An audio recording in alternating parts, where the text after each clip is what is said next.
Joining us now, newly sworn in Democratic Congresswoman Veronica Escobar of Texas. She is one of the first two Latinas from Texas to serve in the House. Congresswoman, you represent the border town of El Paso. Walk us through what it's like there in terms of it being a crisis and a need for more border security. Thanks so much for the opportunity to be on your show. I want to do that, but I first want to remind Americans why we're at this point. We are at this point because our president is afraid of Fox TV news personalities. He is afraid of their retribution and of their criticism. That's why the government is shut down today. But let me tell you about El Paso, Texas, and other border communities like mine. They are safe. They are vibrant. They have been key components of helping create a great economy in America. I live there. I wouldn't want to live in a place that is unsafe. But what we have seen over the last 10 to 15 years in the United States is hundreds of billions of dollars being sent to the border for border security.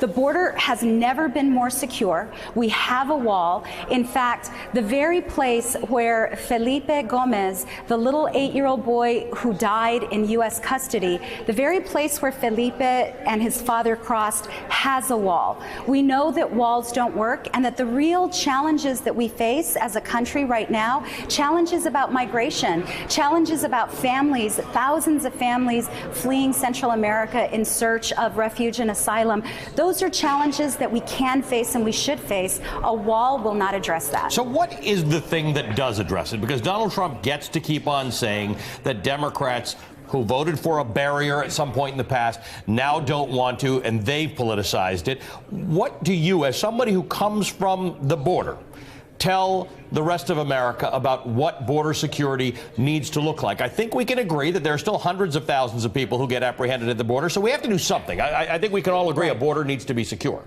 Right. And I want to reiterate, our border is secure. There are not terrorists that are coming across the southern border trying to do us harm.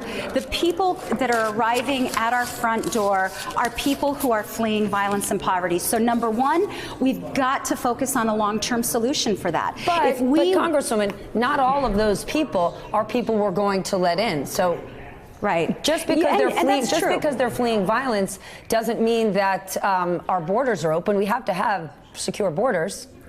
They are actually legally requesting asylum protection. So they are going through a process that is legal in the United States. And what the president has tried to do is use cruelty as a way to prevent them from coming, to deter them from coming.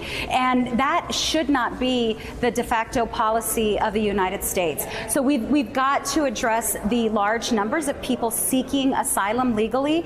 It's true that our infrastructure is not equipped to deal with them, and that our federal law enforcement agencies, over the last 4 years that we've seen this new pattern of migration, those agencies have not adapted to the changing face and patterns of migration. We've got to be better than that. These are agencies that are more significantly funded than all other federal law enforcement agencies combined. With all of that money, why haven't we done better? A wall doesn't fix that. Hey, MSNBC fans, thanks for checking out our YouTube channel.